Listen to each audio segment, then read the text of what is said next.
밤은 서울의 아스팔트 위로 차가운 비를 쏟아내고 있었다. 도시의 불빛은 젖은 도로 위에서 번지며 수천 개의 넌강을 만들었지만 그 화려함은 진성그룹의 회장 강지훈의 마이바흐 차 안까지는 스며들지 못했다. 그는 흠잡을 데 없는 어두운 색 정장을 입고 등바디에 기댄 채 창밖의 혼란스러운 세상을 무심하게 바라보고 있었다. 그의 표정은 마치 정교하게 조각된 얼음상처럼 미동도 없었다. 강지훈에게 세상은 풀어야 할 문제와 관리해야 할 자산, 그리고 정복해야 할 시장으로 이루어진 거대한 체스판일 뿐이었다. 감정은 불필요한 변수였고 연민은 비효율적인 사치였다. 7년 전 그의 세상이 무너져 내린 그날 이후로 그는 자신의 심장을 강철 금고 안에 가두고 스스로 그 열쇠를 삼켜버렸다. 그의 주변에는 오직 충성스러운 부하들과 두려움에 찬 경쟁자들만이 존재할 뿐이었다. 차가 강남의 번화한 교차로에서 붉은 신호에 걸려 멈춰 섰다. 끝없이 이어지는 차량 행렬 속에서 지훈의 무감각한 시선이 한쪽으로 향했다.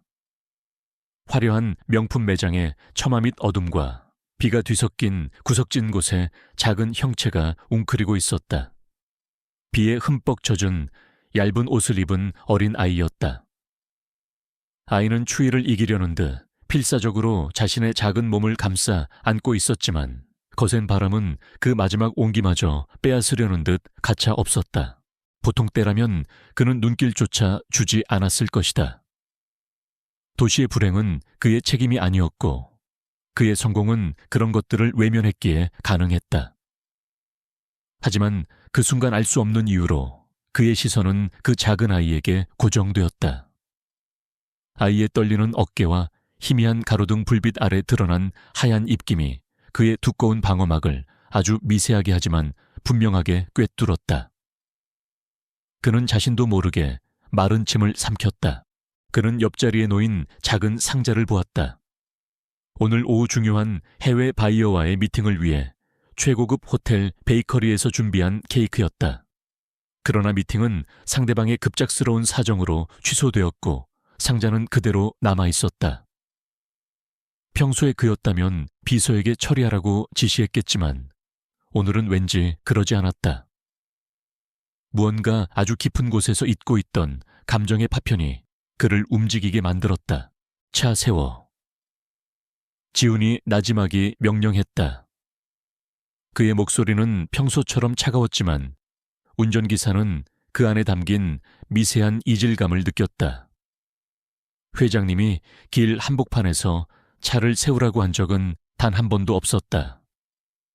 운전기사는 망설였지만 감히 거역할 수는 없었다. 그는 조심스럽게 차를 갓길에 붙였다. 지훈은 더 이상 아무 말 없이 케이크 상자를 들고 차 문을 열었다. 차가운 밤 공기와 빗줄기가 그의 비싼 원단을 적셨지만 그는 아랑곳하지 않았다. 그의 구두가 빗물이 고인 보도블록을 밟으며 낮은 소리를 냈다. 그는 천천히 마치 낯선 행성의 첫발을 내딛는 탐험가처럼 아이에게 다가갔다. 그의 접근에 아이는 고개를 들었다. 잔뜩 경계심이 서린하지만 놀랍도록 맑은 눈동자가 그를 향했다. 아이의 얼굴은 얼룩투성이었지만 그 눈빛만큼은 이 더러운 도시에 그 무엇보다도 깨끗했다. 지훈은 아무 말 없이 아이 앞에 쪼그려 앉았다. 그의 무릎에서 최고급 원단이 구겨지는 소리가 났다. 그는 케이크 상자를 열어 아이 앞에 내밀었다. 달콤하고 부드러운 크림 향기가 빗속으로 퍼져나갔다. 아이의 눈이 놀라움으로 커졌다. 아이는 눈앞의 남자와 그가 내민 케이크를 번갈아 보았다. 그 작은 머리로는 이 상황을 도저히 이해할 수 없다는 듯한 표정이었다. 먹어라. 지훈이 강렬하게 말했다. 그의 목소리는 여전히 감정이 없었지만 빗소리에 섞여 그 어느 때보다 부드럽게 들렸다. 아이는 잠시 망설였다. 이 낯선 친절이 혹시 덫은 아닐까 의심하는 듯했다.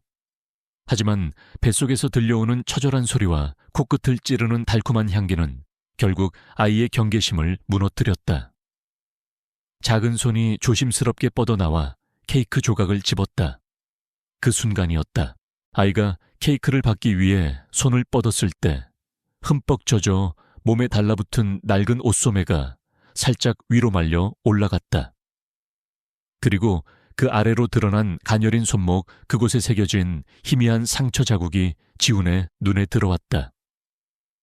초승달 모양의 오래되어 하얗게 변한 작은 흉터. 그것을 본 순간 강지훈의 세상은 멈췄다. 그의 머릿속에서 거대한 종이 울리는 듯한 이명이 퍼져나갔고 눈앞의 빗줄기는 흐릿한 기억의 파편들로 변했다. 7년 전 눈부시게 햇살이 쏟아지던 어느 여름날의 바닷가. 그는 사랑했던 연인 한은정과 함께였다. 그녀의 웃음소리는 파도 소리보다 청량했고 그의 손을 잡은 그녀의 손은 세상에서 가장 따뜻했다. 그때였다. 장난을 치며 달려가던 은정이 조개 껍데기에 발을 헛디뎌 넘어졌다. 그녀가 손으로 땅을 짚었을 때 날카로운 조개 껍데기 파편이 그녀의 손목을 스쳤다. 초승달 모양의 상처에서 붉은 피가 배어나왔다. 그는 놀라서 달려가 그녀의 손목을 감싸 쥐었다. 괜찮아. 그의 목소리는 걱정으로 떨리고 있었다. 은정은 아픔에도 불구하고 활짝 웃으며 말했다. 괜찮아요. 지훈 씨가 옆에 있는데 뭐가 문제겠어요. 이건 우리가 함께한 날의 증표라고 생각할래요. 그는 그녀의 손목에 조심스럽게 입을 맞추었다. 그 상처, 그 모양, 그 위치. 절대로 잊을 수 없는 기억의 낙인이었다. 감사합니다. 아이의 작은 목소리가 지훈을 현실로 끌어당겼다. 그는 숨을 헐떡이며 아이를 바라보았다. 아이의 맑은 눈동자 속에서 그는 은정의 그림자를 보았다. 그럴 리가 없었다. 한은정은 그리고 그들의 아이는 7년 전 그 끔찍한 빗길 교통사고로 모두 죽었다. 그는 자신의 눈으로 산산조각 난 차를 보았고 절망의 잿더미 속에서 모든 희망을 불태웠다. 그런데 지금 그의 눈앞에 있는 이 아이는 누구란 말인가? 이 아이의 손목에 있는 저 상처는 무엇을 의미하는가? 우연일까? 세상에 이런 잔인한 우연이 존재할 수 있단 말인가? 그의 심장이 미친 듯이 뛰기 시작했다. 강철 금고 안에 갇혀있던 감정들이 쇠창살을 부수고 폭포수처럼 쏟아져 나왔다. 혼란 불신, 그리고 아주 희미하지만 강렬한 희망의 불꽃. 그는 비틀거리며 자리에서 일어섰다. 아이는 케이크를 한 입 베어 물고는 놀라움과 행복이 뒤섞인 표정으로 그를 올려다보고 있었다. 그는 아무 말도 할 수 없었다. 무슨 말을 해야 할지 몰랐다. 그는 돌아서서 거의 도망치듯이 자신의 차로 향했다. 쿵 하고 차 문이 닫히는 소리가 마치 그의 심장이 내려앉는 소리처럼 들렸다. 그는 젖은 머리카락을 거칠게 쓸어 넘겼다. 출발해. 그의 목소리는 심하게 갈라져 있었다. 운전기사는 백미러로 보이는 그의 창백한 얼굴에 감히 아무것도 묻지 못하고 조용히 차를 출발시켰다. 차는 다시 도시의 불빛 속으로 미끄러져 들어갔다. 하지만 강지훈의 세상은 더 이상 이전과 같지 않았다. 그는 떨리는 손으로 자신의 손을 내려다보았다.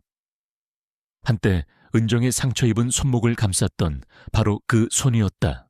차창 밖으로 비에 젖은 채 케이크를 먹고 있는 아이의 모습이 점점 멀어졌다. 하지만 그 모습은 그의 망막에 그대로 각인되었다. 특히 아이의 손목에 있던 그 작은 초승달 모양의 흉터. 그것은 단순한 상처가 아니었다. 그것은 그의 잿더미가 된 과거를 파헤치는 질문이었고 그가 7년간 쌓아올린 모든 것을 뒤흔드는 거대한 균열의 시작이었다. 강지훈의 펜트하우스는 도시의 정상에 떠있는 고요한 섬이었다. 통유리창 밖으로 서울의 야경이 보석처럼 흩뿌려져 있었지만 그 어떤 빛도 그의 어두운 내면을 밝히지는 못했다. 그는 샤워를 마치고 값비싼 실크 가운을 걸친 채 손에는 수십 년 된 위스키가 담긴 잔을 들고 있었다. 하지만 그는 술을 마시지 않았다. 그저 얼음이 녹아내리며 내는 희미한 소리를 들으며 창밖을 응시할 뿐이었다. 그의 머릿속은 온통 그 작은 아이의 영상으로 가득 차 있었다. 빗속에서 떨던 가녀린 모습, 얼룩진 얼굴 위로 빛나던 유난히 맑은 눈동자, 그리고 그의 심장을 꿰뚫어버린 그 작은 흉터. 그는 눈을 감았다.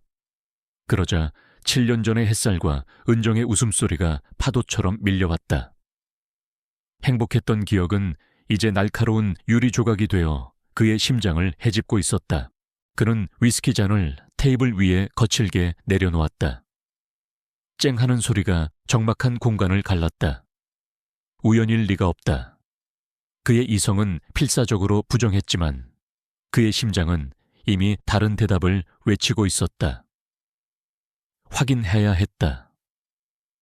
설령 그것이 그를 다시 한번 지옥으로 밀어넣는 잔인한 희망, 고문이라 할지라도 그는 이 불확실성을 견딜 수 없었다. 그는 곧장 서재로 들어가 인터컴의 버튼을 눌렀다. 김비서, 지금 즉시 내 집무실로 와. 시간은 자정을 넘어가고 있었다. 하지만 강지훈에게 시간은 의미가 없었고 그의 비서인 김민준에게도 마찬가지였다. 10분도 차에 되지 않아 흐트러짐 없는 모습의 김민준이 그의 앞에 섰다. 그는 지훈의 창백한 얼굴과 평소와 다른 불안한 기류를 즉시 감지했지만 단 한마디도 묻지 않고 조용히 지시를 기다렸다. 사람을 찾아야겠다. 지훈이 입을 열었다. 그의 목소리는 모래가 섞인 듯 건조했다. 오늘 밤 10시경 강남 교차로 부근 7살에서 8살 정도로 보이는 여자아이. 낡고 더러운 옷차림의 노숙 아동이다. 그는 최대한 감정을 배제하고 사실만을 전달하려 애썼다. 내일 아침까지 그 아이에 대한 모든 것을 알아내. 이름 나이, 어디서 지내는지, 어떻게 그곳까지 오게 되었는지 전부 다. 김민주는 잠시 놀랐지만 그의 표정에는 변화가 없었다. 알겠습니다, 회장님. 아이의 인상착의에 대해 조금 더 자세히 말씀해 주실 수 있겠습니까? 지훈은 잠시 망설였다. 그는 아이의 손목에 있던 흉터에 대해 말해야 할지 고민했다. 하지만 그것은 너무나 개인적인, 아직은 누구와도 공유할 수 없는 상처였다. 그는 고개를 저었다. 아니다. 그 정도면 충분할 거다. 그리고 가장 중요한 것이 있다. 지훈은 김민준을 똑바로 바라보았다. 그의 눈빛은 그 어느 때보다 진지하고 절박했다.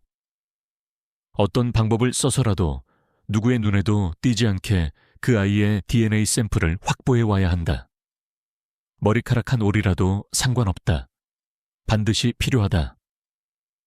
김민준의 눈이 미세하게 흔들렸다. 회장님이 노숙아동의 DNA 샘플을 원하신다. 이것은 단순한 변덕이 아니었다. 알겠습니다. 즉시 처리하겠습니다. 김민준은 더 이상 묻지 않고 고개를 숙인 뒤 소리 없이 집무실을 빠져나갔다. 그는 강지훈의 그림자였고 그림자는 주인의 의도를 묻지 않고 오직 실행할 뿐이었다. 문이 닫히자 지훈은 의자에 몸을 던졌다. 이제 주사위는 던져졌다. 그는 그저 결과를 기다리는 수밖에 없었다. 밤새 지훈은 한숨도 자지 못했다. 그는 7년 전 사고 기록을 다시 꺼내보았다. 빗길 과속 차량이 중앙선을 넘어 은정이 타고 있던 차를 덮쳤다. 차는 형체를 알아볼 수 없을 정도로 부서졌고 화재가 발생했다. 현장에서 발견된 유해는 심하게 훼손되어 신원 확인조차 어려웠다. 당시 경찰은 은정과 임신 8개월이었던 그녀의 뱃속아이 모두 현장에서 즉사했다고 결론 내렸다. 그는 그때 모든 것을 놓아버렸다. 슬픔은 분노로, 분노는 절망으로, 절망은 결국 모든 것을 향한 무관심으로 변했다. 그는 진성그룹을 이끌며 일에만 미친 듯이 몰두했다. 성공은 그에게 유일한 마취제였다. 하지만 이제 그 마취제가 서서히 풀리고 있었다. 만약 그 아이가 정말 자신의 딸이라면 지난 7년은 대체 무엇이었단 말인가? 그의 딸이 차가운 길바닥에서 굶주리고 있을 때 그는 대체 어디서 무엇을 하고 있었던 것인가? 죄책감이 거대한 파도처럼 그를 덮쳤다. 다음 날 아침 약속된 시간, 정확히 김민준이 그의 사무실에 들어섰다. 그의 손에는 얇은 서류철과 아주 작은 증거물 봉투가 들려 있었다. 지훈은 침묵 속에서 그를 바라보았다. 그의 심장이 목구멍까지 차오르는 것 같았다. 찾았습니다. 김민준이 간결하게 보고했다. 아이의 이름은 안서연. 만 7세입니다. 출생 기록은 없으며 약 1년 전까지 엄마라고 부르던 노숙인 여성과 함께 지내다 그 여성이 병으로 사망한 후 혼자 지내온 것으로 파악됩니다. 안서연, 지훈은 그 이름을 속으로 되뇌었다.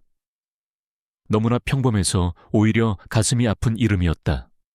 그는 서류철을 받아 들었다. 그 안에는 멀리서 찍은 서연의 사진 몇 장이 들어 있었다. 웅크리고 잠든 모습 경계하며 주변을 살피는 모습, 누군가 던져준 빵을 허겁지겁 먹는 모습. 사진 한 장이 비수가 되어 그의 심장에 박혔다. 그는 차마 사진을 더 이상 볼 수 없어 눈을 감았다. 샘플은 그가 떨리는 목소리로 물었다. 김민준은 조용히 작은 봉투를 책상 위에 올려놓았다. 그 안에는 서연이 덮고 자던 낡은 담요에서 채취한 머리카락 몇 올이 들어있었다. 제일 신뢰할 수 있는 유전자 검사 기관에 회장님의 샘플과 함께 보냈습니다. 최고 보안 등급으로 24시간 내에 결과가 나올 겁니다. 그 후 24시간은 지훈에게 24년처럼 길게 느껴졌다. 그는 모든 업무를 중단했다. 보고서의 글자들이 눈에 들어오지 않았고 전화벨 소리는 천둥처럼 울렸다. 그는 오직 시간의 흐름만을 응시했다. 희망과 절망 사이를 오가며 그의 영혼은 갈기갈기 찢어지고 있었다. 만약 결과가 아니오라면 그는 이 미친 듯한 희망을 다시 땅속 깊이 묻고 예전의 껍데기 속으로 돌아가야 할 것이다. 하지만 만약 만에 하나 결과가 예라면 그는 감히 그 이후를 상상할 수 없었다. 마침내 운명의 시간이 왔다. 김민준이 굳게 봉인된 서류 봉투를 들고 그의 앞에 섰다. 그의 얼굴은 평소와 같이 무표정했지만 지훈은 그의 눈빛에서 희미한 긴장감을 읽을 수 있었다. 김민준은 아무 말 없이 봉투를 건넸다. 지훈은 마른 침을 삼키며 그것을 받아 들었다. 그의 손가락은 평생 단 한 번도 이처럼 떨려본 적이 없었다. 종이가 찢어지는 소리가 사무실의 정적을 깼다. 그는 천천히 서류를 꺼냈다. 복잡한 유전자 염기 서열과 전문 용어들이 나열되어 있었다. 그는 그 모든 것을 건너뛰고 마지막 결론 부분으로 시선을 옮겼다. 그리고 그곳에서 그는 자신의 운명을 결정지을 한 줄의 문장을 발견했다. 친자관계 성립 확률 99.999%. 순간 세상의 모든 소리가 사라졌다. 지훈의 손에서 서류가 새우르르 미끄러져 바닥으로 떨어졌다. 그는 의자에 깊숙이 몸을 묻었다. 숨을 쉴 수가 없었다. 눈앞이 아찔해지며 모든 것이 하얗게 변했다. 살아있다. 그의 아이가 은정의 흔적이 이 세상에 살아있다. 기쁨이 폭풍처럼 몰아쳤지만 그것은 곧바로 산처럼 무거운 죄책감과 뒤섞여 그의 숨통을 조였다. 그는 7년 동안 자신의 딸이 겪었을 고통을 상상했다. 추위, 굶주림, 두려움, 외로움. 그 모든 것을 생각하자 심장이 갈갈이 찢어지는 듯한 고통이 밀려왔다. 그리고 그 고통 끝에서 차가운 분노가 불꽃처럼 피어올랐다. 대체 누가 무슨 이유로 자신과 은정 그리고 그의 딸에게 이런 짓을 저질렀는가? 이것은 단순한 사고가 아니었다. 명백한 음모였다. 얼마나 지났을까? 지훈은 천천히 고개를 들었다. 그의 눈은 텅 비어 있었지만 그 깊은 곳에서는 이글거리는 용암이 들끓고 있었다. 그는 더 이상 7년 전에 비극에 절망하던 나약한 남자가 아니었다. 그는 이제 지켜야 할 것이 있는 아버지였고 모든 것을 걸고 복수를 해야 하는 피해자였다.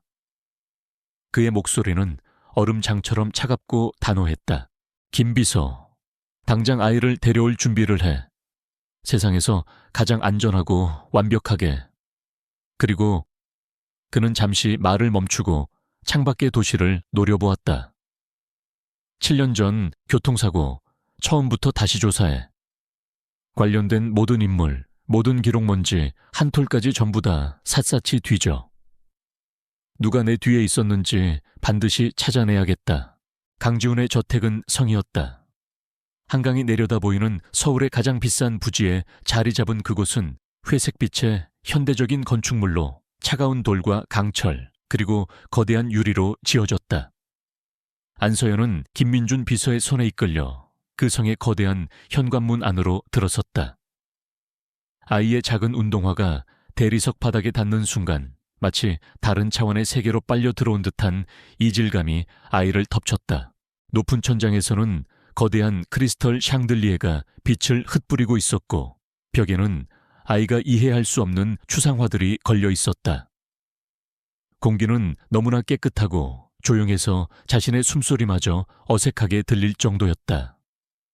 길거리의 소음과 퀴퀴한 냄새 속에서 살아온 아이에게 이 완벽한 고요함은 오히려 불안과 공포를 자아냈다. 아이는 자신도 모르게 김민준의 옷자락을 꽉 쥐었다. 그들 앞에는 수십 명의 사용인들이 두 줄로 도열해 있었다. 완벽하게 다려진 유니폼을 입은 그들은 마치 로봇처럼 일사불란하게 고개를 숙였다. 아가씨 오셨습니까? 그들의 목소리는 감정 없이 메아리쳤다. 서연은 겁을 먹고 김민준의 등 뒤로 숨었다. 평생 받아본 적 없는 이런 극진한 대우는 친절함이 아니라 위협으로 다가왔다. 그때 2층으로 이어지는 거대한 계단 위에서 강지훈이 내려왔다. 그는 평소의 수트 대신 편안한 캐시미어 스웨터를 입고 있었지만 그의 분위기는 여전히 차갑고 단단했다. 그는 서연 앞에 서서 어색하게 아이를 내려다보았다. 무슨 말을 해야 할까? 이제 여기가 내 집이다. 환영한다. 그 어떤 말도 그의 입에서는 부자연스럽게 튀어나올 것 같았다. 방으로 안내해라. 결국 그가 뱉어낸 말은 따뜻한 환영 인사가 아닌 차가운 명령이었다. 그는 서툴렀다. 한 아이의 아버지가 되는 법에 대해서 그는 아는 것이 아무것도 없었다. 그는 그저 자신이 할 수 있는 최선의 것을 아이에게 제공하면 된다고 생각했다. 세상에서 가장 좋은 옷, 가장 좋은 음식, 가장 좋은 환경. 그것이 그가 아는 유일한 표현 방식이었다. 서연의 방은 동화 속 공주님의 방을 그대로 옮겨놓은 듯했다.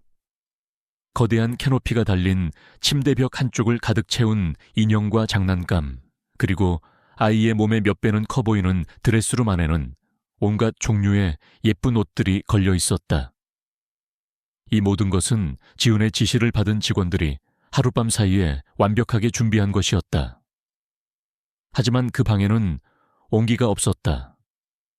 그것은 사랑으로 채워진 공간이 아니라 돈으로 만들어진 완벽한 전시장이었다. 서연은 방 한가운데에 우두커니 서서 아무것도 만지지 않았다. 아이의 눈에는 감탄이나 기쁨 대신 낯섦과 두려움만이 가득했다. 아이의 손에는 길거리에서부터 가져온 때 묻고 한쪽 눈이 떨어진 낡은 곰인형이 꼭 쥐어져 있었다. 이 화려한 성 안에서 유일하게 아이의 것이라고 말할 수 있는 물건이었다. 지훈은 문가에 서서 그런 아이의 뒷모습을 말없이 바라보았다. 가슴 한구석이 시큰하게 아파왔다. 저녁 식사 시간은 고문과도 같았다. 수십 개의 요리가 차려진 길고 거대한 식탁의 양끝에 지훈과 서연은 멀찍이 떨어져 앉았다. 세계적인 셰프가 만든 음식들은 서연의 입에는 너무나 낯설었다. 아이는 포크와 나이프를 사용하는 법도 몰랐다. 그저 앞에 놓인 수프 그릇만 멍하니 바라볼 뿐이었다. 따뜻한 국수 한 그릇이 그리웠다. 학교는 다녀본 적 있나? 지훈이 어색한 침묵을 깨고 물었다. 그의 질문은 관심의 표현이라기보다는 사실 확인에 가까웠다. 서연은 고개를 저었다. 그럼 글은 읽을 줄 알고. 서연은 다시 고개를 저었다. 지훈은 입을 다물었다. 대화는 끊겼고 식탁 위에는 다시 불편한 정적만이 감돌았다. 그는 거대한 기업을 움직이고 수천 명의 직원을 통솔했지만 눈앞의 작은 아이와는 단 몇 마디의 대화조차 이어가지 못했다. 한편 강지훈이 잃어버렸던 딸을 찾았다는 소문은 재계에 암암리에 퍼져나가기 시작했다. 그리고 그 소문은 태양그룹의 상무이사 박민서의 귀에도 어김없이 들어갔다. 그녀는 자신의 화려한 펜트하우스에서 방금 막 네일아트를 받은 손으로 정보원이 건넨 서류를 받아들었다. 서류에는 안서연의 사진과 간단한 신상 정보가 담겨 있었다. 사진 속 아이의 얼굴을 보는 순간 박민서의 아름다운 얼굴은 차갑게 굳어졌다. 그녀는 수년간 강지훈을 자신의 남자로 만들기 위해 모든 것을 걸었다.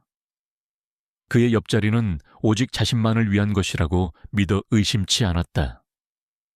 7년 전 그녀는 자신의 아버지를 등에 업고 지훈의 곁에 있던 천박한 고아 한은정을 처리하는 데 성공했다. 완벽한 사고로 위장하여 흔적도 없이 그녀를 지워버렸다고 생각했다.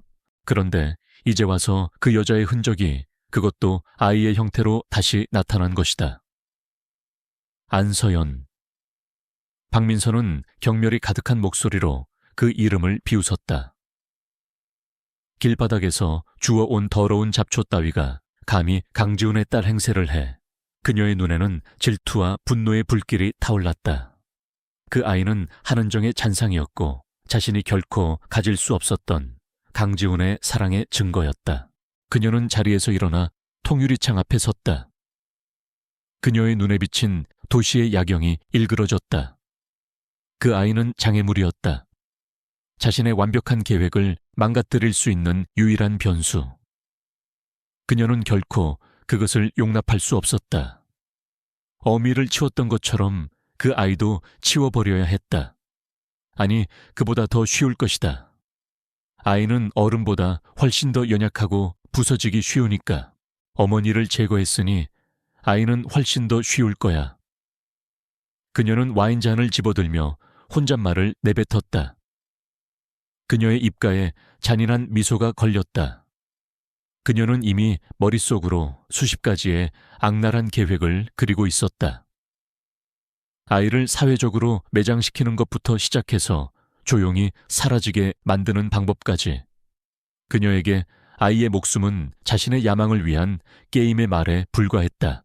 그날 밤 강지훈은 자신의 서재에서 CCTV 모니터를 통해 서연의 방을 지켜보고 있었다. 아이는 그 크고 화려한 침대에서 자지 않았다. 대신 방구석에 웅크린 채 자신이 가져온 낡은 곰 인형을 끌어안고 잠들어 있었다. 마치 세상의 모든 위협으로부터 자신을 지키려는 작은 동물처럼 보였다. 그 모습은 지훈의 심장을 날카롭게 찔렀다. 그는 깨달았다. 자신이 아이에게 주어야 할 것은 이런 차가운 성과 비싼 물건들이 아니라는 것을. 아이에게 필요한 것은 아버지가 주는 따뜻한 온기와 신뢰, 그리고 안전하다는 느낌이었다. 하지만 7년이라는 공백과 길바닥에서의 상처는 그들 사이에 너무나 깊고 거대한 강을 만들어 놓았다. 그는 그 강을 어떻게 건너야 할지 막막했다. 그것은 그가 지금껏 해왔던 그 어떤 사업보다도 어렵고 힘든 과제였다. 안서연이 강지훈의 성에 들어온 지 일주일이 지났다. 아이는 여전히 말이 없었지만 작은 변화들이 생겨나고 있었다. 더 이상 식탁에서 음식을 앞에 두고 굶지 않았고 밤에 방구석 대신 침대 위에서 잠이 들기 시작했다. 강지훈의 어색한 손길에도 예전처럼 기겁하며 피하지는 않았다. 그것은 아주 작고 더딘 진전이었지만 강지훈에게는 가뭄의 단비와도 같았다. 그날 아침도 그랬다. 지훈은 평소보다 30분 일찍 일어나 서연과 함께 아침 식사를 하고 있었다. 여전히 대화는 없었지만 아이가 서툰 젓가락질로 계란말이를 집어먹는 모습을 보는 것만으로도 그의 가슴 한편이 따뜻해지는 것을 느꼈다. 그가 7년 만에 처음으로 느껴보는 가족이라는 단어의 희미한 온기였다. 그러나 그 평화는 오래가지 않았다. 김민준 비서가 굳은 얼굴로 식당에 들어와 지훈의 귓가에 속삭였다. 그의 손에 들린 태블릿 PC 화면에는 선정적인 제목의 인터넷 기사가 떠 있었다. 진성그룹 강지훈 회장의 숨겨둔 딸 혹은 주가 조작을 위한 거대한 사기극 지훈의 눈빛이 순식간에 차가워졌다. 기사는 교묘했다. 직접적인 허위 사실을 적시하는 대신 의혹을 제기하는 방식으로 그의 명예를 훼손하고 있었다. 기사는 아이의 출신이 불분명하다는 점, 7년이라는 시간 동안 강 회장이 아이의 존재를 전혀 몰랐다는 것이 상식적으로 이해하기 어렵다는 점 등을 들먹이며 이 모든 것이 대중의 동정심을 이용해 기업 이미지를 쇄신하고 주게 영향을 미치려는 고도의 계략일 수 있다는 암시를 던지고 있었다. 기사 말미에는 익명의 제보자를 인용하여 아이가 사실은 이용당하는 불쌍한 고아일 뿐이라는 악의적인 추측까지 덧붙여 놓았다. 언제 올라온 기사지 지훈의 목소리는 분노로 낮게 잠겨 있었다. 오늘 새벽 5시입니다. 현재 소셜미디어를 통해 걷잡을 수 없이 퍼져나가고 있습니다. 김민준이 보고했다. 지훈은 주먹을 꽉 쥐었다. 이제 막 세상에 발을 내디딘 아무런 죄도 없는 자신의 딸을 향한 더럽고 비열한 공격이었다. 그는 서연을 쳐다보았다. 아이는 아무것도 모른 채 여전히 계란말이를 오물거리고 있었다. 그는 반드시 이 아이를 지켜야만 했다. 같은 시각 태양그룹 박민서 상무의 사무실. 그녀는 대형 스크린을 통해 실시간으로 인터넷 반응을 확인하며 만족스러운 미소를 짓고 있었다. 역시 대중은 이성보다 감성에 약하단 말이지. 그녀는 자신이 던진 작은 돌멩이가 일으킨 거대한 파문을 즐기고 있었다. 그녀의 목적은 처음부터 아이를 직접적으로 공격하는 것이 아니었다. 아이를 미끼로 강지훈을 흔드는 것이 진짜 목표였다. 강지훈이라는 남자는 완벽했다. 하지만 이제 그에게는 딸이라는 약점이 생겼다. 그 약점을 물고 늘어지면 아무리 강한 그라도 결국 무너질 것이라고 그녀는 확신했다. 여론팀에 연락해 불을 더 지펴 강지훈이 비정한 아버지 혹은 냉혈한 사기꾼이 되도록 어떻게든 진성그룹 이사회를 흔들어야 해. 그녀의 목소리에는 잔인한 쾌감이 서려 있었다. 그녀의 바람대로 논란은 걷잡을 수 없이 커졌다. 오전에 한 인터넷 매체에서 시작된 의혹은 오후가 되자 주요 언론사들의 가심란을 장식했다. 진성그룹의 주가는 개장과 동시에 하락세를 보였고 회사 정문 앞에는 진실을 요구하는 기자들이 구름처럼 몰려들었다. 이사들은 쉴 새 없이 지훈에게 전화를 걸어 우려를 표명했다. 그들의 목소리에는 걱정보다는 책임 추궁의 의도가 더 짙게 배어 있었다. 진성그룹의 홍보팀은 패닉에 빠졌다. 대응 방안을 논의하기 위해 소집된 긴급대책 회의실의 공기는 무겁게 가라앉아 있었다. 모두가 강지훈의 입만 바라보고 있었다. 그가 이 위기를 어떻게 돌파할 것인지, 혹은 이대로 침묵하며 폭풍이 지나가기만을 기다릴 것인지 아무도 예측할 수 없었다. 그러나 회의실에 들어선 강지훈의 모습은 놀라울 정도로 침착했다. 그의 눈에는 혼란이나 분노 대신 상대를 꿰뚫어 보는 듯한 냉철한 분석력만이 번뜩이고 있었다. 그는 이 공격이 누구로부터 시작되었는지 이미 짐작하고 있었다. 이렇게 치밀하고 악의적인 언론 플레이는 자신에게 깊은 원한을 품고 있으며 동시에 그럴 만한 자금과 네트워크를 가진 자만이 할 할 수 있는 일이었다. 박민서, 그리고 그 뒤에 있는 태양그룹. 회장님 일단 공식 부인 성명을 내고 법적 대응을 검토하는 것이. 홍보팀장이 조심스럽게 입을 열었지만 지우는 손을 들어 그의 말을 막았다. 아니, 부인하지 않는다. 회의실의 모든 사람들이 숨을 죽였다. 오히려 정면으로 돌파한다. 긴급 기자회견을 열겠다. 그의 폭탄 선언에 회의실은 술렁였다. 지금 같은 상황에서 기자회견은 불에 기름을 붓는 격이 될 수도 있었다. 김비서. 지훈이 김민준을 불렀다. 최초 기사를 유포한 인터넷 매체, 그리고 그들의 자금 흐름을 역추적해. 분명 태양그룹과 연결된 유령 회사가 나올 거다. 증거를 찾아. 그리고 그는 홍보팀을 향해 말했다. 기자회견을 준비해. 내가 직접 나선다. 모든 언론사를 불러 모아. 단 한 곳도 빠짐없이. 그의 목소리에는 흔들림 없는 자신감이 실려 있었다. 그는 방어할 생각이 없었다. 이것은 방역을 위한 무대였다. 다음 날 진성그룹 본사 대강당에서 열린 기자회견장에는 수백 명의 기자들이 몰려들어 발 디딜 틈이 없었다. 수많은 카메라 플래시가 폭죽처럼 터지는 가운데 강지훈이 단상 위로 올라섰다. 그는 어떤 서류도 수행원도 없이 홀로 섰다.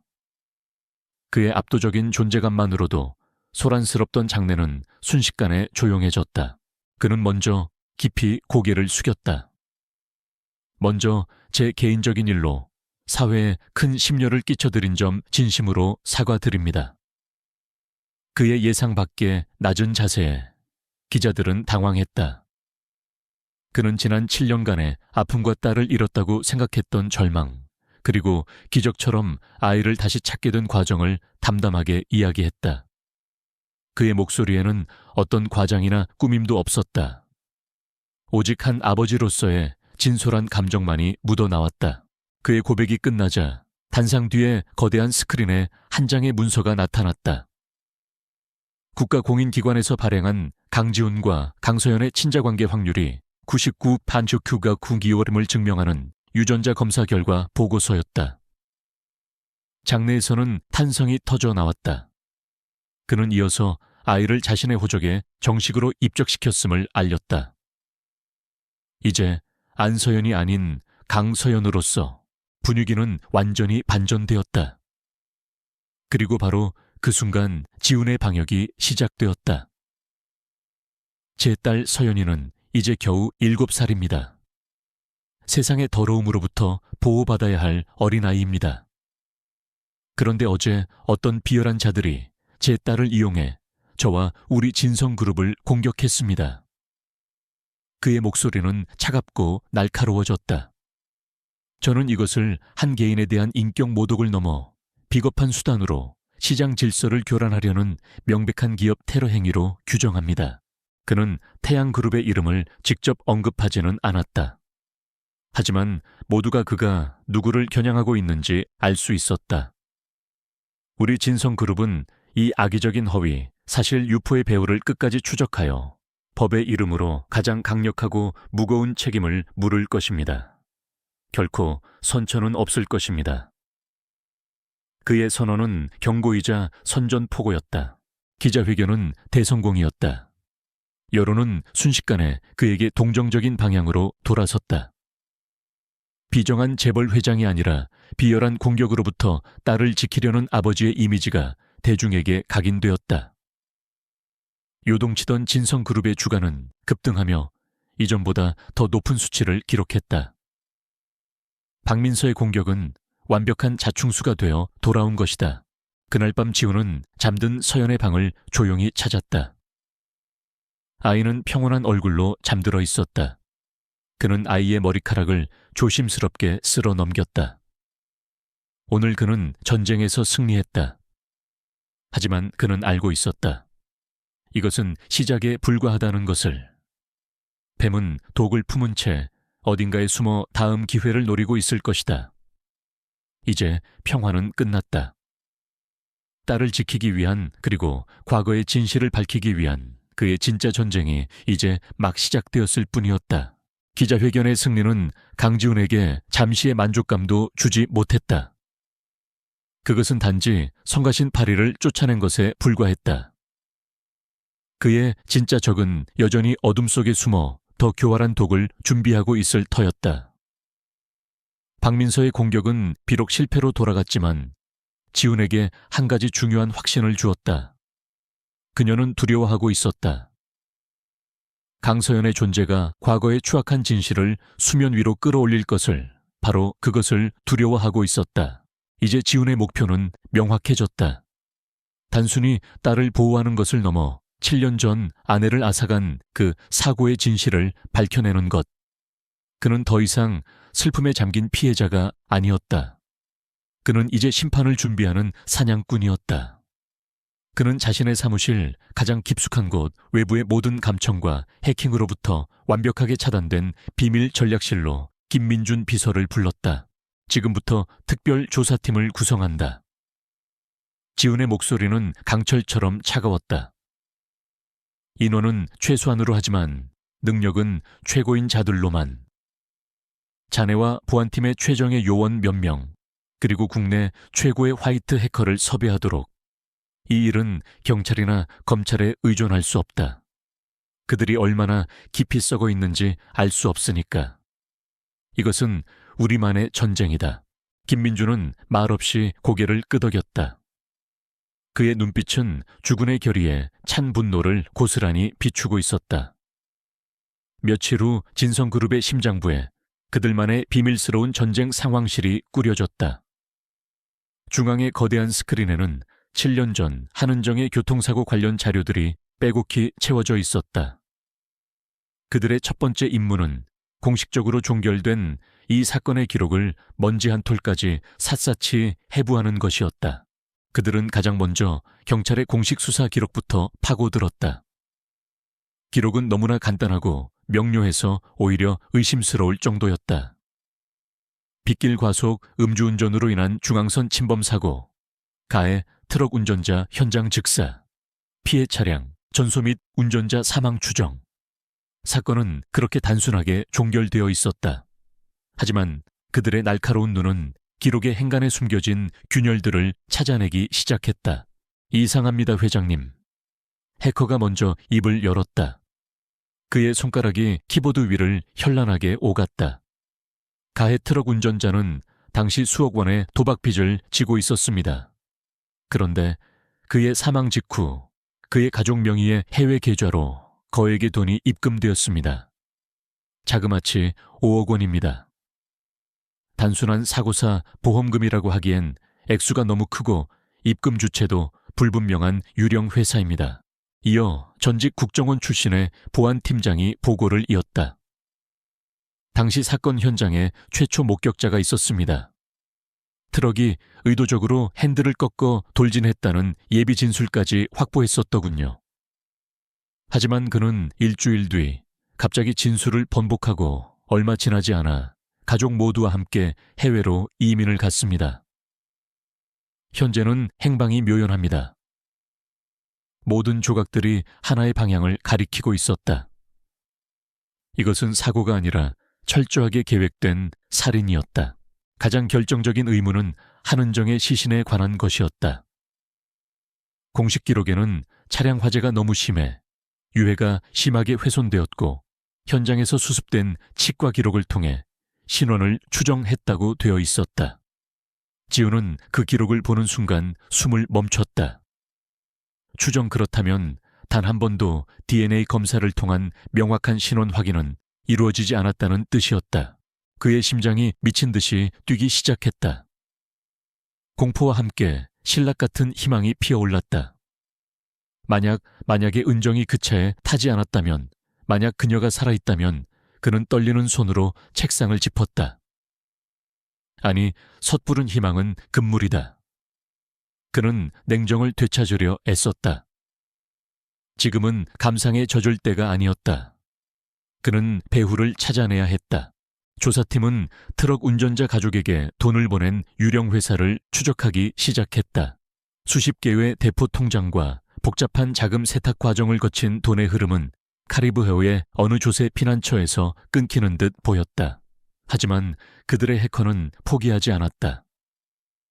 며칠 밤낮으로 이어진 사투 끝에 그는 마침내 암호화된 장부 속에서 결정적인 단서를 찾아냈다. 태양그룹의 자회사 중 하나와 연결된 희미한 거래 내역이었다. 찾았습니다.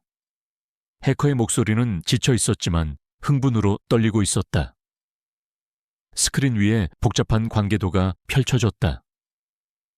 유령 회사, 트럭 운전자 행방불명된 목격자, 그리고 사건을 급하게 종결시켰던 담당 형사.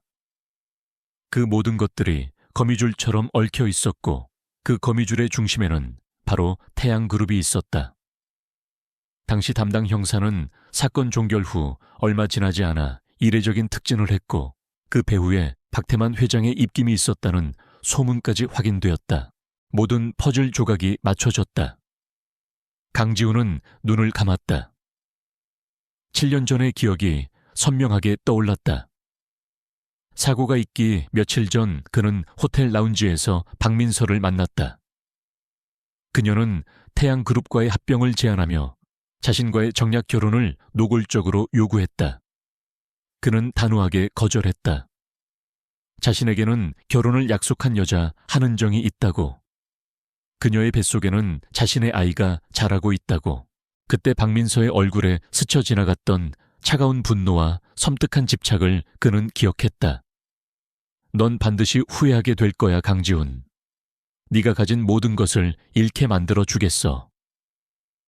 그녀의 저주와도 같았던 마지막 말이 그의 귓가에 울렸다. 이제야 모든 것이 이해가 되었다. 은정의 죽음은 그의 거절에 대한 잔인한 보복이었다. 죄책감이 그의 온몸을 짓눌렀다. 자신이 은정을 죽음으로 내몬 것이나 다름없었다. 그가 조금 더 신중했더라면, 박민서라는 여자의 위험성을 미리 간파했더라면. 하지만 후회는 사치였다. 그는 이제 분노를 연료 삼아 앞으로 나아가야 했다. 그는 눈을 떴다. 그의 눈에는 더 이상 슬픔이나 죄책감은 없었다. 오직 얼음보다 차가운 복수심만이 불타고 있었다.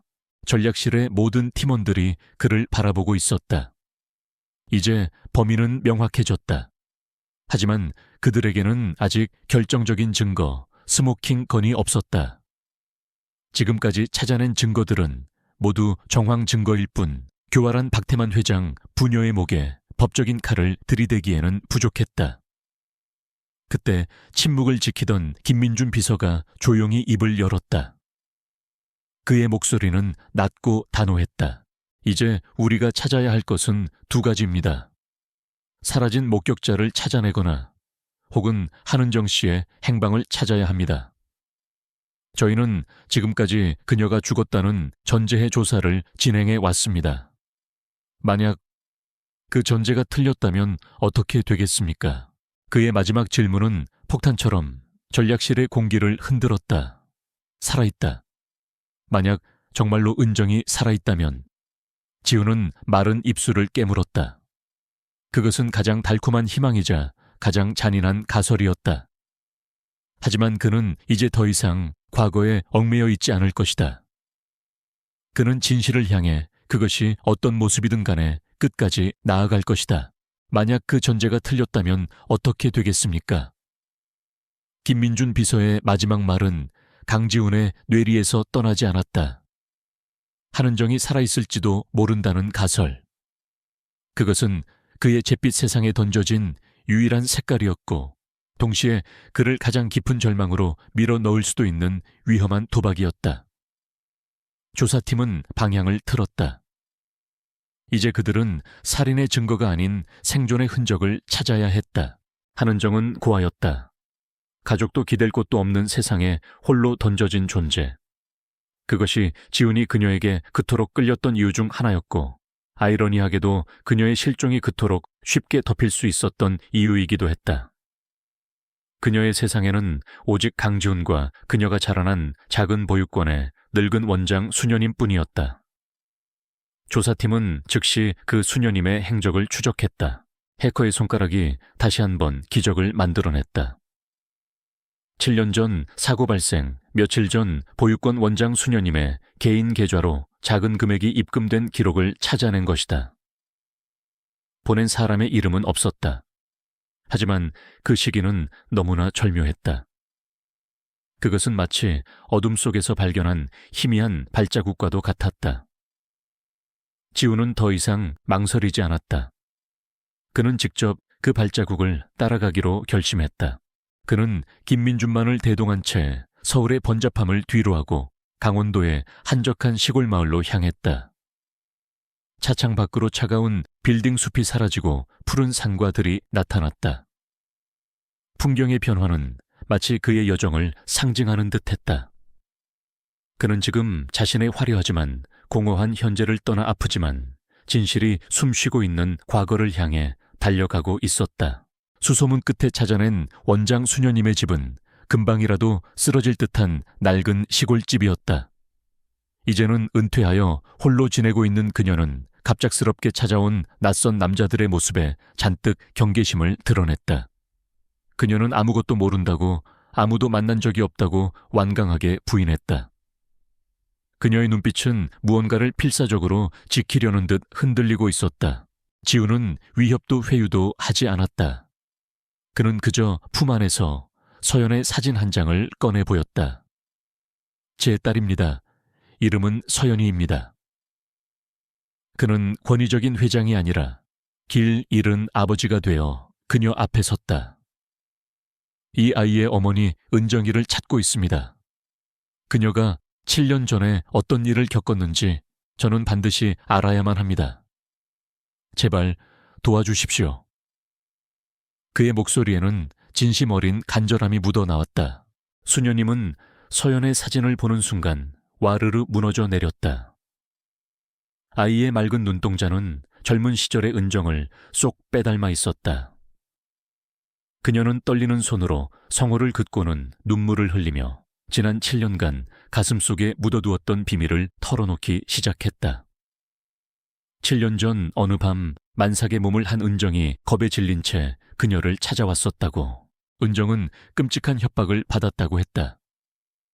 덩치 큰 남자들이 찾아와 강지훈의 곁에서 영원히 사라지지 않으면 뱃속의 아이와 함께 쥐도 새도 모르게 죽여버리겠다고 위협했다는 것이다. 그들은 은정에게 약간의 돈을 쥐어주며 이것이 강지훈이 주는 마지막 선물이라고, 그가 더 좋은 조건의 여자와 결혼하기 위해 너희 모자를 버린 것이라고 이간질까지 했다. 사랑하는 사람에게 배신당했다는 절망과 아이를 지켜야 한다는 공포 속에서 은정은 모든 것을 포기하고 도망쳤던 것이다. 수녀님은 그런 은정을 자신의 집에 며칠간 숨겨주었고 이후 더 깊은 산골의 폐가로 거처를 옮기도록 도와주었다고 고백했다. 그녀는 죄책감에 몸을 떨며 그 폐가의 위치를 지훈에게 알려주었다. 지훈과 김민주는 수녀님이 알려준 산길을 따라 한참을 더 들어갔다. 마침내 그들의 눈앞에 세월의 무게를 이기지 못하고 주저앉은 낡은 흙집 한 채가 나타났다. 문은 부서져 있었고 마당에는 잡초가 무성했다. 그곳은 마치 세상으로부터 완전히 잊혀진 시간의 섬과도 같았다. 지우는 심장이 조여오는 것을 느끼며 조심스럽게 집 안으로 들어섰다. 집 안은 먼지와 거미줄로 뒤덮여 있었지만 그 속에는 한 여인이 절망 속에서 살았던 흔적들이 고스란히 남아있었다. 낡은 이불하기 베넷저고리를 만들려다 만흔적 그리고 벽에 희미하게 새겨진 우리 아가 사랑해라는 글씨. 지우는 벽에 새겨진 그 글씨를 떨리는 손으로 쓸어보았다. 이곳에서 은정은 홀로 얼마나 무섭고 외로웠을까. 그는 방 안을 샅샅이 살피기 시작했다. 무언가 그녀가 남긴 흔적이 분명히 있을 것만 같았다. 그리고 그의 예감은 틀리지 않았다. 삐걱거리는 낡은 마룻바닥 아래 그는 작은 나무 상자 하나를 발견했다. 상자는 먼지에 덮여 있었지만 그가 은정에게 선물했던 바로 그 상자였다. 그는 떨리는 손으로 상자를 열었다. 그 안에는 빛바랜 편지 한 통이 들어 있었다. 받는 사람은 사랑하는 나의 지훈 씨에게 라고 적혀 있었다. 지훈은 숨을 멈추고 편지를 펼쳐 들었다. 그것은 은정의 익숙한 글씨체였다. 군데군데 눈물 자국으로 얼룩진 편지는 그녀의 마지막 절규였다. 그는 한 글자 한 글자 그녀의 심정을 따라 읽어 내려가기 시작했다. 사랑하는 나의 지훈 씨에게. 당신이 혹시라도 이 편지를 읽게 될 때쯤이면 저는 이미 이 세상에 없거나 당신이 찾을 수 없는 아주 먼 곳에 있을 거예요. 그들이 찾아왔었어요. 당신의 미래를 위해 우리 사랑이 걸림돌이 된다고 했어요. 당신이 더 나은 세상을 선택했고 저와 우리 아기는 버려졌다고 했어요. 믿고 싶지 않았지만 그들이 보여준 사진 속에서 당신은 다른 여자와 함께 웃고 있었죠. 제 세상이 무너져 내렸어요. 하지만 저는 엄마니까 우리 아가를 지켜야 하니까 도망치기로 했어요. 제가 떠나는 것은 당신을 사랑하지 않아서가 아니에요. 우리 아가를 너무나 사랑해서 그 아이가 위험에 처하는 것을 볼 수 없기 때문이에요. 부디 저를 잊고 행복하세요. 영원히 당신을 사랑하는 당신의 은정이. 편지가 지훈의 손에서 힘없이 떨어졌다. 그의 단단했던 가면이 산산조각 났다. 그의 눈에서 뜨거운 눈물이 뺨을 타고 흘러내렸다. 7년 동안 억눌러 왔던 모든 슬픔과 그리움, 그리고 지독한 죄책감이 한꺼번에 터져나왔다. 그들은 은정을 죽인 것만이 아니었다. 그녀의 사랑과 믿음까지 짓밟고 그녀가 가장 사랑했던 남자를 배신자로 믿게 만들었다. 이보다 더 잔인한 복수가 어디 있단 말인가. 그의 눈물은 이내 멈췄다. 슬픔이 있던 자리에는 모든 것을 불태워버릴 듯한 무서운 분노가 차올랐다. 그는 바닥에 떨어진 편지를 다시 주워들었다. 그것은 이제 연애 편지가 아니라 피로 쓰인 복수의 맹세문이었다. 그는 자리에서 일어섰다. 그의 눈은 더 이상 슬픔에 젖어 있지 않았다.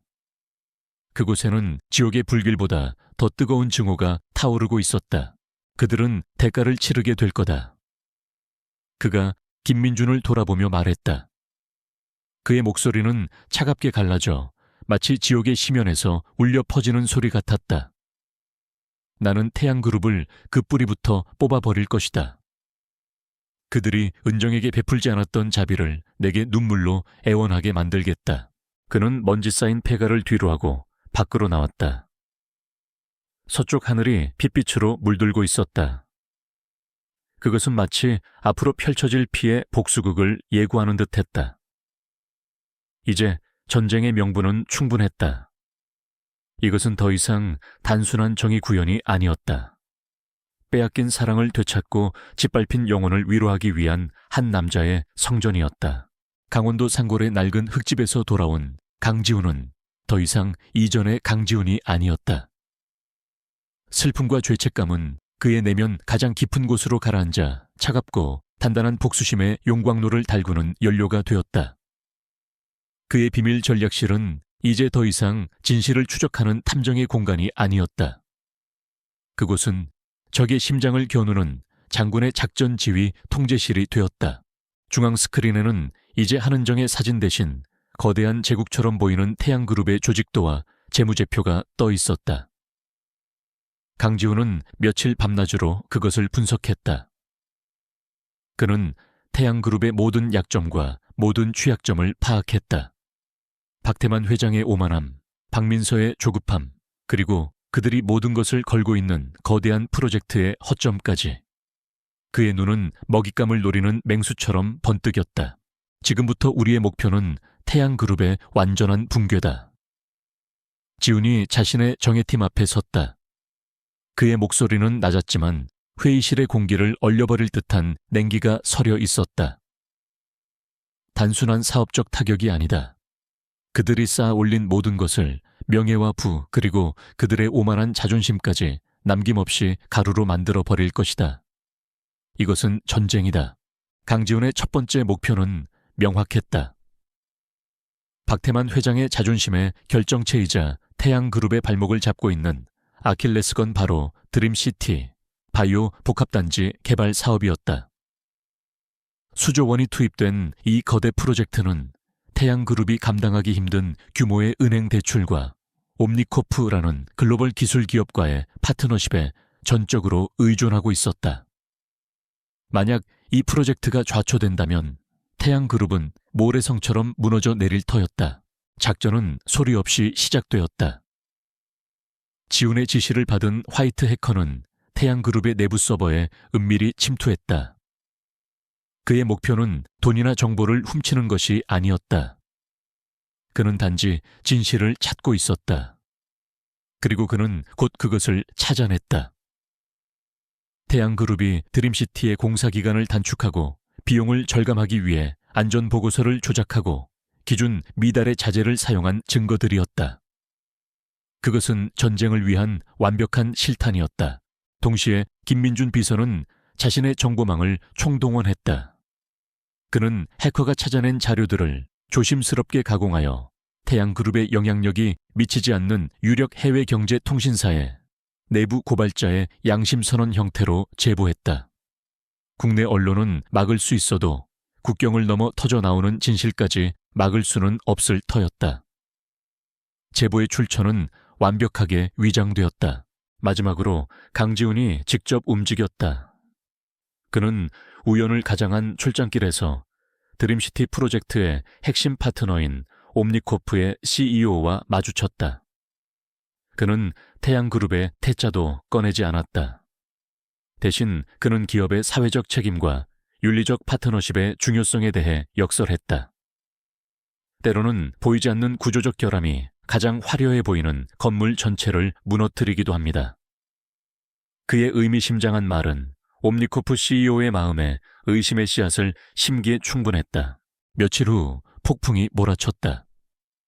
지훈이 계획한 대로 해외 유력 통신사에서 드림시티 프로젝트의 안전성 문제를 지적하는 심층 보도가 터져나왔다.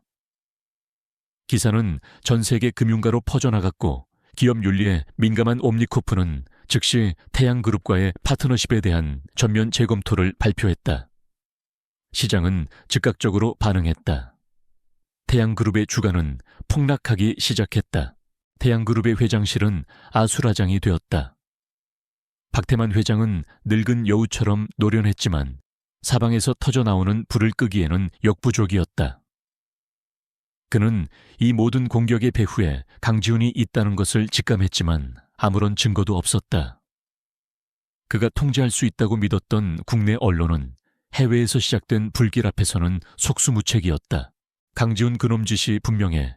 박민선은 분노를 참지 못하고 소리쳤다. 당장 우리도 똑같이 갚아줘야 해요. 그 촌가이 안 액신 계집애를 물고 늘어지면. 하지만 박태만 회장은 그녀를 제지했다.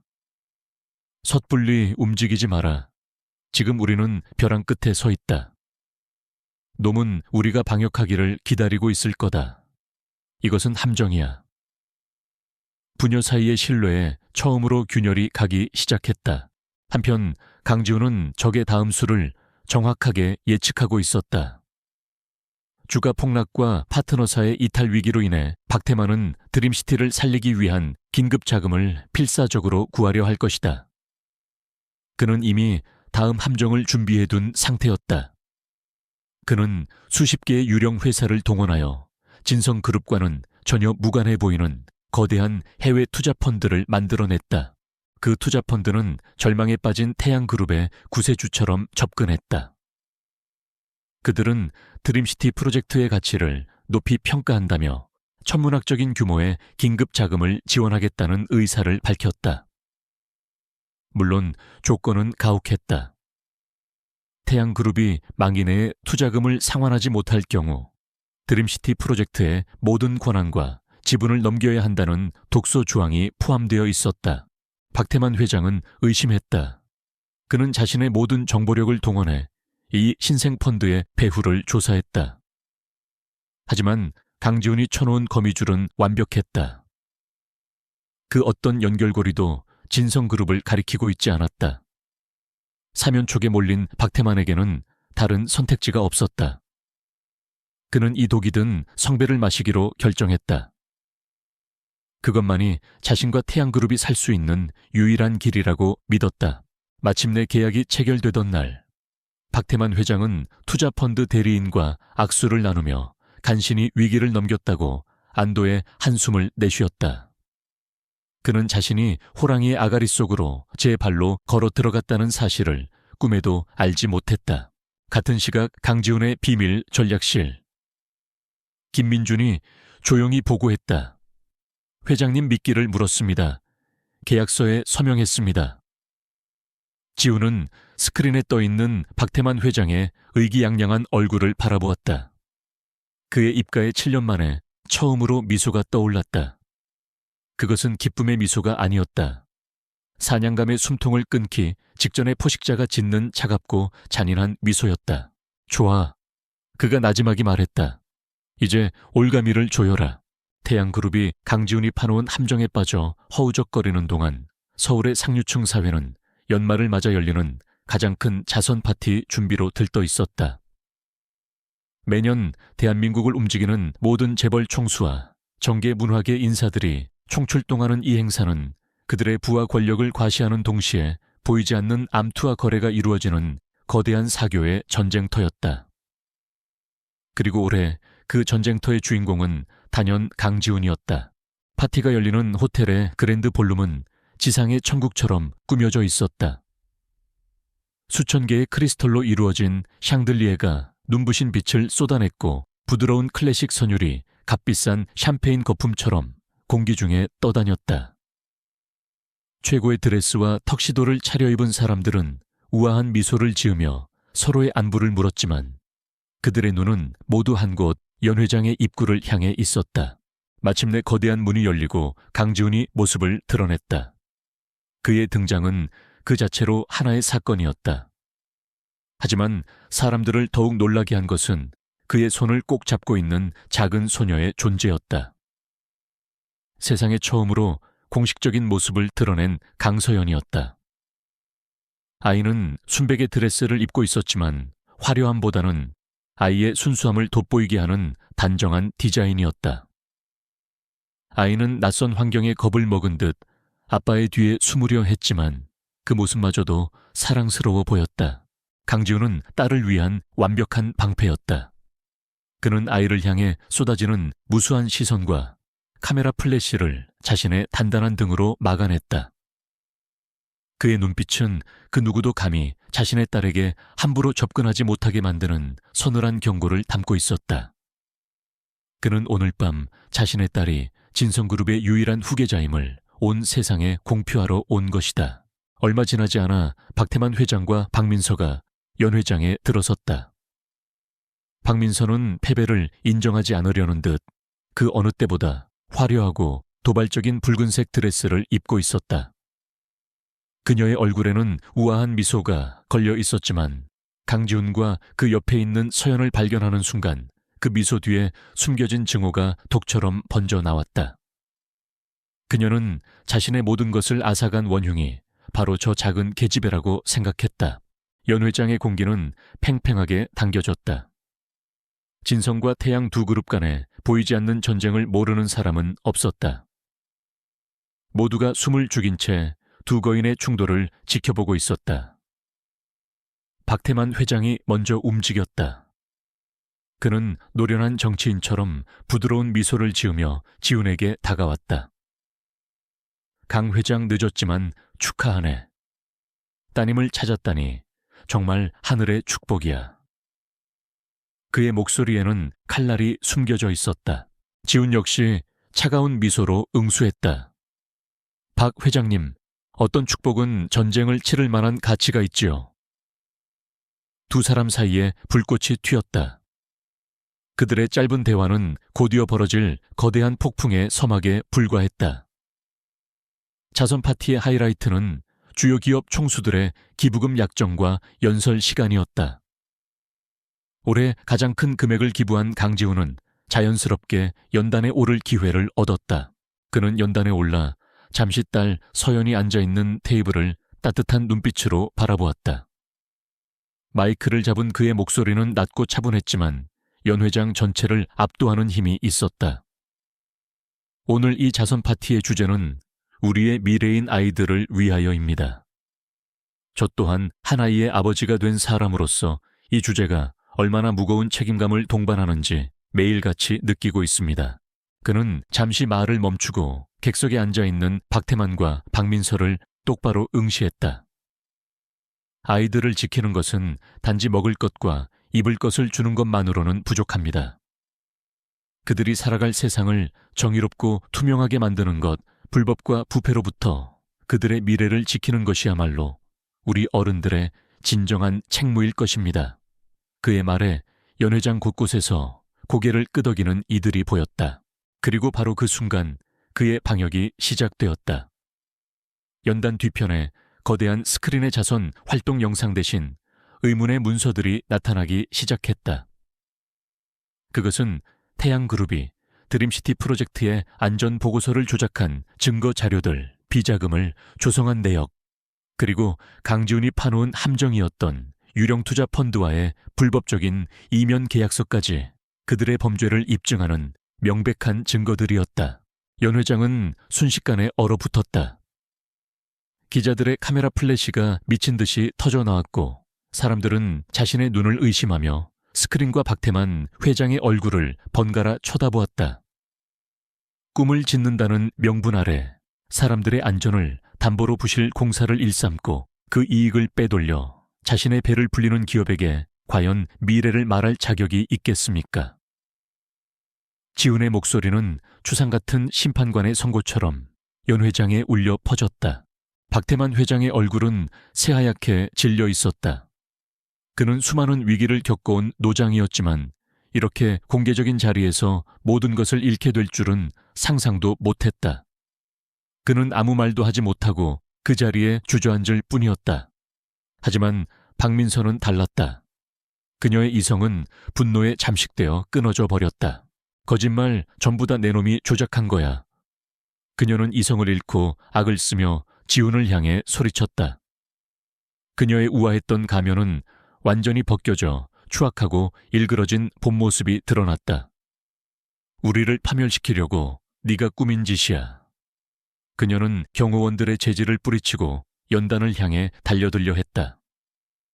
그녀의 눈은 핏발이 서서 이 모든 불행의 시작점이라고 믿는 단 한 사람 연단 옆에 겁에 질려 서 있는 작은 아이 강서연을 향했다. 그녀의 눈이 서연에게 고정되는 순간 박민서의 머릿속에 끔찍하고 뒤틀린 마지막 계획이 떠올랐다. 강지훈을 가질 수 없다면 그가 가장 소중히 여기는 것을 부셔버리겠어. 내가 지옥으로 떨어진다면 그의 희망도 함께 끌고 들어가겠어. 그것은 파멸 직전에 몰린 자가 선택할 수 있는 가장 어리석고도 위험한 발상이었다. 혼란의 중심에서 강지훈은 딸 서연을 자신의 품으로 끌어당겨 보호했다. 그는 자신을 향해 달려드는 박민서를 차갑게 바라보다가 그녀의 시선이 서연에게 닿아 있는 것을 발견했다. 그리고 그 순간 그는 박민서의 눈에서 읽었다. 그녀의 끝나지 않은 이제는 광기로 변해버린 집착을. 그녀가 서연을 향해 입 모양으로 속삭이는 무언의 저주를. 강지훈은 조용히 하지만 신속하게 서연을 데리고 아수라장이 된 연 회장을 빠져나왔다. 그는 오늘 밤 적의 제국을 무너뜨렸다. 하지만 그는 알고 있었다. 이것으로 끝이 아니라는 것을. 그는 맹수를 궁지에 몰았다. 그리고 궁지에 몰린 맹수는 죽기 직전에 가장 페로시우스하게 발악하는 법이다. 진짜 위험은 이제부터 시작이었다. 강지훈이 연 회장에서 터뜨린 폭탄은 태양그룹이라는 거대한 제국을 하루아침에 잿더미로 만들었다. 박태만 회장은 검찰에 긴급 체포되었고 그룹의 주가는 휴지 조각이 되었다. 모든 것이 강지훈의 계획대로 완벽하게 흘러가는 듯 보였다. 하지만 그는 단 한순간도 경계를 늦추지 않았다. 그는 박민서라는 이성을 잃은 독사가 마지막 발악을 할 것이라는 것을 알고 있었다. 그는 서연의 주변에 철통 같은 경호 체계를 구축했다. 하지만 비극은 언제나 가장 평범한 순간을 파고드는 법이다. 서연은 그날 저택 안의 작은 온실에서 원예 치료사의 지도를 받으며 작은 화분에 꽃을 심고 있었다. 그것은 지훈이 아이의 마음을 치유하기 위해 특별히 마련한 프로그램이었다. 경호원들은 온실 밖을 삼엄하게 지키고 있었다. 바로 그때 저택 외곽에서 작은 화재 경보기가 울리는 소동이 벌어졌다. 그것은 박민서가 심어놓은 내부 조력자가 만든 치밀하게 계산된 소란이었다. 경호원들의 시선이 단 몇 초간 다른 곳으로 쏠린 그 틈을 타 원예 치료사로 위장하고 있던 박민서의 수아가 서연에게 다가갔다. 아가씨 아버님께서 깜짝 선물을 준비하셨어요. 저쪽으로 가볼까요? 아이는 아무런 의심 없이 여자의 손을 잡았다. 그것이 지옥으로 향하는 손길인 줄은 꿈에도 모른 채 회장님 아가씨가, 서연 아가씨가 사라졌습니다. 보안팀장의 절규와도 같은 보고를 들은 순간 강지훈의 세상은 다시 한번 무너져 내렸다. 그의 눈에 이성이 사라졌다. 그는 눈앞에 있던 거대한 책상을 맨손으로 뒤엎어 버렸다. 굉음과 함께 모든 것이 바닥으로 쏟아졌다. 그의 안에서 잠자고 있던 야수가 분노라는 쇠사슬을 끊고 포효하며 깨어났다. 그는 경찰에 신고하지 않았다. 이것은 경찰이 해결할 수 있는 일이 아니었다. 이것은 그와 박민서 두 사람의 전쟁이었다. 그는 즉시 자신의 비밀 전략실을 가동시켰다. 찾아내. 서울 시내의 모든 CCTV, 모든 차량, 블랙박스 모든 통신 기록을 다 뒤져서라도 그 아이가 어디 있는지 찾아내. 그의 명령은 지옥에서 울려 퍼지는 분노의 외침과도 같았다. 얼마 지나지 않아 그의 개인 전화가 울렸다. 발신자 표시 제한. 박민서였다. 여보세요, 강지훈 회장님. 내 소중한 딸, 지금 내 옆에 있는데. 울음소리가 아주 애처롭네. 수화기 너머로 들려오는 그녀의 목소리는 광기에 차 있었다. 그녀는 돈을 원하지 않았다. 그녀가 원하는 것은 그의 굴복이었다. 인천항의 폐창고, 단지 A7 구역으로 혼자 와. 그리고 내일 아침 기자회견을 열어. 네가 했던 모든 말이 거짓이었고 우리 아버지를 모함하기 위한 사기극이었다고 온 세상에 발표해. 그녀는 그의 영혼을 파괴하고 싶어 했다. 그가 모든 것을 잃고 무너지는 모습을 보고 싶어 했다. 그녀가 말을 하는 동안 지훈의 팀은 이미 통화 신호를 역추적하여 위치를 파악하고 있었다. 알겠다.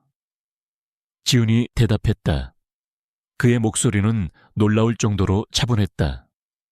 하지만 그것은 폭풍 전의 고요함이었다. 내가 가겠다.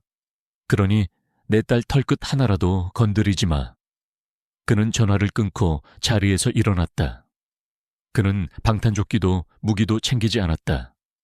오직 그의 몸 그리고 딸을 구하겠다는 불타는 의지만이 그의 유일한 무기였다. 인천항에 버려진 창고, 단지는 음산한 기운으로 가득했다. 녹슨 철문과 깨진 유리창 사이로 바닷바람이 울부짖으며 지나갔다. 지훈은 약속대로 홀로 A7 창고 안으로 들어섰다. 희미한 정우 불빛 아래 박민서가 의자에 묶여 울고 있는 서연의 옆에 서 있었다. 그녀의 주변에는 험악한 인상의 남자 대여섯 명이 버티고 있었다. 왔구나, 강지훈. 네가 이렇게 순순히 올 줄 알았어. 박민서가 승리감에 도취되어 비웃었다. 자, 이제 무릎 꿇어. 네가 얼마나 비참한 패배자인지 내 딸 앞에서 똑똑히 보여줘. 지훈은 망설이지 않았다. 그는 천천히 두 무릎을 바닥에 꿇었다. 그의 자존심 따위는 딸의 안전에 비하면 먼지보다도 하찮았다. 그가 무릎을 꿇는 순간 남자 하나가 다가와 그의 뺨을 거칠게 후려쳤다. 지훈은 묵묵히 그 모욕을 견뎠다. 그의 시선은 오직 겁에 질린 서연에게 고정되어 있었다. 바로 그때 다른 남자 하나가 재미있다는 듯 서연에게 다가가 아이의 뺨을 만지려 했다. 그 순간이었다. 지훈의 몸이 용수철처럼 튀어올랐다. 무릎을 꿇고 있던 그의 움직임이라고는 믿을 수 없는 속도였다. 그는 서연에게 다가가던 남자의 팔을 낚아채 꺾어버렸다. 뼈가 부러지는 끔찍한 소리와 함께 남자의 비명이 창고 안에 울려 퍼졌다. 다른 남자들이 당황해서 달려드는 순간 지훈은 이미 다음 목표를 향해 움직이고 있었다. 그는 더 이상 냉철한 기업가가 아니었다. 그는 새끼를 지키기 위해 모든 것을 내던진 늑대였다.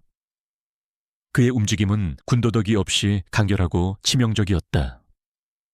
그는 특수부대에서나 볼 수 있을 법한 효율적인 동작으로 상대의 급소를 공격했다. 주먹, 팔꿈치, 무릎. 그의 몸 모든 부위가 살인 무기가 되어 움직였다. 그는 고통을 느끼지 못했다. 오직 분노가 그의 몸을 지배할 뿐이었다. 불과 몇 분 만에 건장한 남자들은 모두 팔다리가 부러진 채 바닥에 쓰러져 신음하고 있었다. 박민선은 눈앞에서 벌어진 광경을 믿을 수 없다는 듯 공포에 질려 뒷걸음질 쳤다. 그녀가 알던 강지훈은 이런 남자가 아니었다. 그녀는 최후의 발악으로 품에서 날카로운 칼을 꺼내 서연의 목에 겨누었다. 오지 마오면 이 아이 목을 그어버리겠어. 하지만 지훈은 멈추지 않았다. 그는 천천히 하지만 위압적으로 그녀에게 다가갔다. 나한테서 모든 걸 빼앗아도 좋았어. 내 명예, 내 돈 전부 다 가져가도 상관없었어. 하지만 넌 내 아이를 건드렸어. 그게 네 실수다. 그의 목소리는 사형 선고처럼 차가웠다.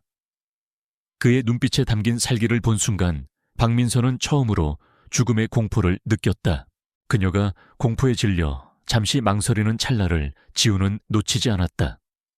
그는 정광석화처럼 그녀의 손목을 낚아채 칼을 떨어뜨리게 하고 그대로 그녀를 제압했다. 모든 것이 끝난 순간 창고의 거대한 철문이 열리며 수십 개의 경찰, 특공대 불빛과 함께 김민준 비서가 들이닥쳤다. 박민선은 발악하며 끌려나갔다. 그녀와 그녀의 수하들, 그리고 박태만 회장의 모든 범죄는 이제 만천에 드러날 것이다. 하지만 지훈은 그 어떤 것에도 신경 쓰지 않았다. 그는 곧장 서연에게 달려가 아이를 묶고 있던 밧줄을 풀었다. 그는 아이를 품에 꼭 끌어안았다. 아이는 놀라움과 공포 속에서 처음으로 아빠의 품에 안겨 울음을 터뜨렸다. 아, 아빠.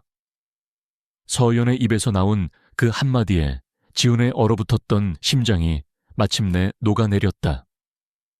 그는 아이를 안아들고 지옥 같았던 창고를 빠져나왔다. 요란한 사이렌 불빛 속에서 그는 밤하늘을 올려다보았다. 길고 길었던 폭풍이 마침내 끝나가고 있었다. 시간은 상처를 치유하는 가장 좋은 약이었다. 인천항의 마지막 폭풍이 지나간 후 몇 계절이 흘렀다. 박태만 회장과 박민서 부녀는 자신들의 범죄에 대한 혹독한 대가를 치렀다. 납치 살인 교사, 천문학적인 규모의 분식 회계. 그들의 이름은 이제 대한민국 최악의 범죄자로 역사에 기록되었다. 태양그룹이라는 거대한 제국은 해체되었고 그 잔해는 새로운 주인을 찾아 흩어졌다. 강지훈은 더 이상 복수에 매달리지 않았다. 그의 전쟁은 끝났고 이제 그에게는 지켜야 할 평화가 있었다. 그는 서울의 차가운 성을 떠나 따뜻한 햇살이 드는 바닷가의 한적한 저택으로 거처를 옮겼다. 그곳에서 그는 아버지라는 낯선 역할을 배우기 시작했다. 서연은 더 이상 밤에 악몽을 꾸지 않았고 낯선 사람을 보고 숨지도 않았다. 아이의 얼굴에는 서서히 미소가 피어났고 닫혀있던 마음의 문을 열고 아빠에게 다가오기 시작했다. 지훈은 아이에게 글을 가르치고 함께 자전거를 타고 서툰 솜씨로 요리를 해주었다. 그는 지난 7년간 아이가 겪었을 고통을 돈으로는 보상할 수 없음을 깨달았다. 오직 시간과 사랑만이 아이의 상처를 아물게 할 수 있었다.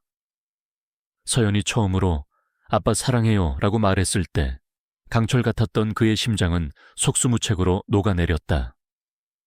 그는 세상 모든 것을 가진 남자였지만 그 순간이야말로 그의 인생에서 가장 완벽한 행복의 순간이었다. 하지만 그의 마음 한편에는 여전히 채워지지 않는 빈자리가 있었다. 바로 한은정이었다. 박민서 일당이 검거된 후 지훈과 그의 팀은 은정의 행방을 찾기 위해 모든 노력을 기울였다. 하지만 그녀는 마치 세상에서 증발해버린 듯 아무런 흔적도 찾을 수 없었다. 그가 거의 포기하려던 순간 뜻밖의 곳에서 단서가 나타났다. 박민서의 개인 비자금을 추적하던 중 그녀가 수년간 사설 탐정을 고용해 지훈의 주변을 감시해왔다는 사실을 알게 되었다. 그리고 그 탐정의 6년 전 보고서 파일 속에서 그들은 기적과도 같은 문장을 발견했다. 강원도 동해안의 작은 어촌마을 묵호에서 한은정과 인상착의가 매우 흡사한 여성을 목격함. 작은 꽃집을 운영하고 있음. 당시 박민서는 은정이 죽었다고 확신했기에 이 보고를 무시하고 넘어갔던 것이다. 지훈의 심장이 다시 한번 격렬하게 뛰기 시작했다. 그는 한 줄기 희망을 붙들고 즉시 묵호로 향했다. 그곳은 시간이 멈춘 듯한 조용한 항구 마을이었다. 짭짤한 바다 내음과 생선 굽는 냄새가 뒤섞인 골목길을 따라 그는 마침내 작은 꽃집 하나를 발견했다. 은정의 꽃집. 간판을 보는 순간 그는 숨을 쉴 수가 없었다. 그는 떨리는 손으로 가게 문을 열고 안으로 들어섰다. 향긋한 꽃향기 속에서 한 여인이 화분에 물을 주고 있었다. 세월의 흔적이 얼굴에 내려앉아 있었지만 그 따뜻한 눈매와 부드러운 미소는 여전했다. 한은정 그가 꿈에서도 그리던 그녀였다. 그는 차마 입을 뗄 수가 없었다. 그저 그녀의 이름을 가슴속으로만 되뇌었다. 그의 기척을 느낀 은정이 천천히 고개를 돌렸다. 그리고 그녀는 그 자리에 얼어붙었다. 그녀의 눈앞에 지난 7년간 자신의 삶을 지옥으로 만들었던 사랑하고 또 증오했던 남자 강지훈이 서 있었다. 그녀의 눈동자가 공포와 원망으로 흔들렸다. 당신이 여길 어떻게... 그녀의 목소리는 낙엽처럼 바스락거렸다. 이제 와서 또 뭘 빼앗으러 온 건가요? 그녀는 여전히 그가 자신을 버렸다고 믿고 있었다. 지훈의 가슴이 미어졌다. 그는 천천히 그녀에게 다가갔다. 그리고 모든 변명과 설명에 앞서 그는 그녀 앞에 깊이 고개를 숙였다. 미안해, 은정아. 그의 목소리는 물기에 젖어 있었다. 지켜주지 못해서 미안해. 더 일찍 찾아내지 못해서 정말 미안해. 그는 품 안에서 낡고 빛바랜 편지를 꺼내 그녀에게 건넸다. 그녀가 7년 전 그 낡은 흙집에서 눈물로 썼던 바로 그 편지였다. 그리고 그는 모든 것을 이야기했다. 박민서의 뒤틀린 집착과 잔인한 음모 자신이 그녀를 찾기 위해 얼마나 필사적이었는지, 그리고 단 한순간도 그녀를 잊은 적이 없었노라고. 마지막으로 그는 휴대폰을 꺼내 한 아이의 영상을 보여주었다. 영상 속에서 서연은 밝게 웃으며 아빠를 향해 손을 흔들고 있었다. 우리 딸이야. 이름은 강서연. 당신을 꼭 닮았어. 그 순간 은정에 무너졌다. 그녀의 눈에서 7년의 세월을 응축한 눈물이 폭포수처럼 쏟아져 내렸다. 모든 오해와 원망이 진실 앞에서 녹아내렸다. 그들은 서로를 부둥켜 안고 한참을 아이처럼 울었다. 1년 후, 바다가 보이는 하얀 집의 정원. 따스한 봄 햇살 아래 한 가족이 웃음꽃을 피우고 있었다. 서연이는 이제 길거리의 흔적을 찾아볼 수 없는 밝고 씩씩한 소녀가 되어 나비를 쫓아다니고 있었다. 한은정은 그런 딸의 모습을 평온한 미소로 바라보고 있었고, 강지훈은 아내의 어깨를 감싸 안은 채 세상 가장 행복한 남자의 얼굴을 하고 있었다. 그는 더 이상 차가운 얼음성의 군주가 아니었다. 그는 한 여자와 한 아이를 사랑하는 평범한 남편이자 아빠였다. 그는 모든 것을 잃었다고 생각했던 잿더미 속에서 가장 눈부시게 빛나는 보석들을 되찾았다. 길고 길었던 폭풍은 지나가고 마침내 그의 세상에 따뜻한 아침이 밝아오고 있었다. 먼지투성이 같았던 그들의 과거는 이제 서로를 더 단단하게 이어주는 반짝이는 추억이 되었다.